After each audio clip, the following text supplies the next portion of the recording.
ہم یہ سمجھتے ہیں کہ ایسے نیک لوگ جو ذی علم بھی ہیں اور اللہ نے جن سے کام لیا ہے، جنہیں قبولیت، یہ مقبولیت کی بات ہے جو آپ یہ رونق دیکھ رہے ہیں ماشاءاللہ. یہ رونق اس رنگ روغن سے نہیں ہے، یہ رونق ان کے عمل کی برکت سے ہے الحمدللہ. تو ہمارے لیے بہت فخر کی بات ہے. ہاں انہوں نے تو بتایا کہ میں تو یہ تو ہمیں 150 طلبہ ہوتے تھے اور یہ وہ کرایا کرتے تھے، تکرار کرایا کرتے تھے. تو مولانا صدیق اللہ چودھری صاحب ان کے شاگرد بھی ہیں، یہ مان نہیں رہے. ہم تو مانتے ہیں جس نے تکرار کرا دیا وہ استاد ہو گیا، یہ ساتھی مانتے ہیں میں استاد ماننا ہوں. تو یہ درخواست ہے آپ سے جانا. پھر میں شکریہ ادا کرتا ہوں آپ سب حضرات کا اور ادارے کے منتظمین کا، حضرت مولانا غلام قادری صاحب، مولانا سعید صاحب، آپ کے ساتھیوں کا. جزاک اللہ، اللہ تعالیٰ کو جزائے خیر عطا فرمائے. السلام علیکم ورحمۃ اللہ وبرکاتہ. انتہائی قابل احترام حضرت صدر صاحب، جب ہمارے والد محترم یتیم پیدا ہوئے اور یتیمی کے حالات میں پڑھے، پھر حالات ایسے آئے کہ تعلیم سے محروم ہونا پڑا. پھر یہ اللہ کا تقدیری نظام تھا، والد صاحب پر اللہ کا انعام و احسان تھا کہ والد محترم یہاں سے ان حالات میں جب یہاں کوئی علمی ماحول نہیں تھا اور کوئی راستہ بتانے والا نہیں تھا، اللہ ہی نے والد محترم کی رہنمائی کی اور والد محترم یہاں سے نکل پڑے اور ہوتے ہوتے دیوبند پہنچ گئے. حالانکہ والد صاحب نہ دیوبند کو جانتے تھے اور نہ دیوبند جانے کا ارادہ تھا، لیکن یہاں سے جب بھاگے پٹھانکوٹ ریلوے اسٹیشن پر ایک بزرگ ملے، ایک سفید ریش ملے، نہ جانے کون تھے. انہوں نے کہا تم سہارنپور چلے جاؤ. سہارنپور پہنچے، وہاں بھی ایک سفید ریش بزرگ ملے، کہا تم دیوبند چلے جاؤ. دیوبند پہنچے، وہاں داخلہ اس وقت تو نہیں ہوا، پھر تیوڑا میں داخلہ ہوا، بھگوالی میں داخلہ ہوا، پھر دارالعلوم دیوبند میں پڑھا، پھر امینیہ سے فارغ ہوئے.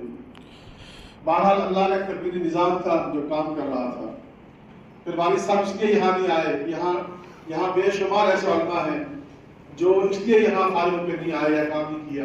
وہ سری نگر چلے گئے، جموں چلے گئے، کیونکہ یہاں کے حالات انتہائی نامسائل تھے اور سخت و شدید تھے، یہاں کام کرنا ناممکن سا تھا. لیکن والد محترم چند گنے چنے علماء سے ہیں، ان میں سے ہیں جنہوں نے کچھ کو نہیں چھوڑا، اس علاقے کو نہیں چھوڑا. اور جیسا کہ استقبالیہ میں اس بات کو میں دہرانا ضروری سمجھتا ہوں، چونکہ اتنا خوبصورت حسن اتفاق کم سے کم میری 50 سال زندگی میں نہیں آیا. جس حسن اتفاق نے ہمیں اتنا خوش کیا اور اتنا ایمان مضبوط کیا اور اللہ کی ذات پر ہمارے توکل کو اتنا بڑھا دیا. اب ہمیں یقین ہو گیا کہ الحمدللہ ہم حق پر بھی ہیں اور اللہ نے ہمیں اخلاص کی دولت سے مالا مال بھی کیا ہے، اور اسی اخلاص کی دولت کی برکت سے اللہ نے آپ سب کو یہاں جمع کیا ہے.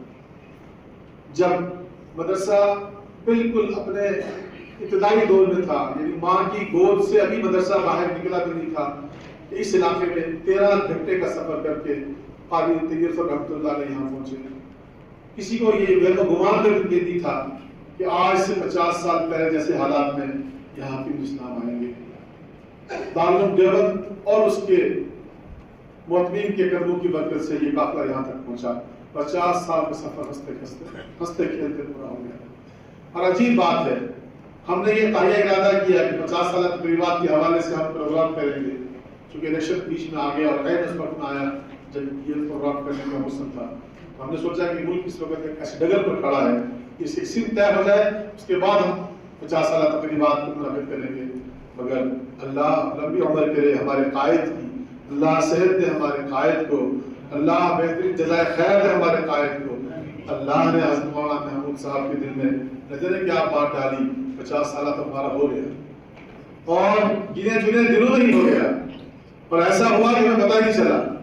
ہم 50 سالہ تقریبات میں دارالعلوم دیوبند سے 2-4 لوگوں کو بلاتے ہیں، لیکن اللہ تبارک و تعالیٰ بہترین جزائے خیر دے قائد ملت کو، ان کی جوانی کو، ان کی سوچ کو، ان کی فکر کو، ان کی بصیرت کو، ان کے درد کو، ان کے غم کو، ان کے اعتدال کو، ان کی اپروچ کو اللہ سلامت رکھے کہ انہوں نے ایسا فیصلہ لیا.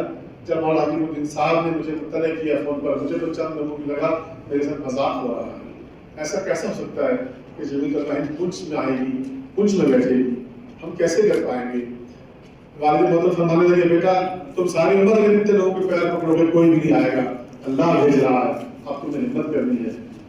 دعائیں تھی، برکتیں تھیں آپ سب کی. توجہات کی صدر محترم اللہ نے ہمارے لیے آسان کر دیا ہے، اور جو ہم دیکھ رہے ہیں ہمیں اپنی آنکھوں پر بھی یقین نہیں ہے کیا سچ میں مولانا محمد مدنی ہمارے درمیان 2 دن بیٹھے، سچ میں اتنے لوگ یہاں آ گئے؟ میں سمجھتا ہوں آپ کے اس احسان کے لیے ہم نسل در نسل مشکور بھی رہیں گے اور مقروض بھی رہیں گے۔ اس کے ساتھ ساتھ کچھ شخصیات نہیں آ سکی یہاں جن کی ہمیں کمی بہت محسوس ہو رہی ہے۔ اس کے ساتھ ساتھ میں یہ کہنا چاہتا ہوں کہ ہمارا جموں و کشمیر مسلم اکثریتی علاقہ ہے، یہاں کے جو حالات و واقعات وہ پردے کے پیچھے کے ہیں، وہ اتنا پردے پر نہیں ہے جو اصل حقیقت ہے۔ یہاں بہت سے مسائل ہیں، یہاں کے مسلمان بڑے بحرانی صورتحال سے، اور ہم اس بات پر خوش ہیں کہ ہمارا ملک بہت خوبصورت ملک ہے، اور اگر ہم آپ کے ساتھ نہ ہوتے، آپ کے ساتھ کھڑے نہ ہوتے، جن کے ساتھ ہوتے، وہاں یہ منظرنامہ اور یہ خوبصورتی نظر نہ آتی۔ آپ نے اپنے سول سوسائٹی کے پیغام میں جو پروگرام میں میسج دیا اور جو میڈیا میں جو میسج دیا، وہ میسج آج سے نہیں، وہ ہمارے اکابر کا تھا، اور ہم اسے مضبوطی سے تھامے ہوئے ہیں اس ملک کے ساتھ، اس کی خوبصورتی کے ساتھ اور آپ کے ساتھ۔ اللہ کا یہ کرم ہے کہ ہم آپ کے ساتھ کھڑے ہیں، یہ منظر، یہ خوبصورتی ہمیں کئی اور نہ ملتی، ہم آپ کے ساتھ کھڑے ہیں۔ میں ایک بار پھر دل کی گہرائیوں سے آپ کا مشکور، ممنون اور مقروض ہوں، اور جہاں تک ہماری جو حیثیت ہے ہم اپنے تن من دھن کے ساتھ، اپنے خون و پسینے کے ساتھ آپ کے مشن کے لیے ہر جگہ ہر وقت کھڑے ہیں۔ بہت بہت شکریہ، جزاک اللہ۔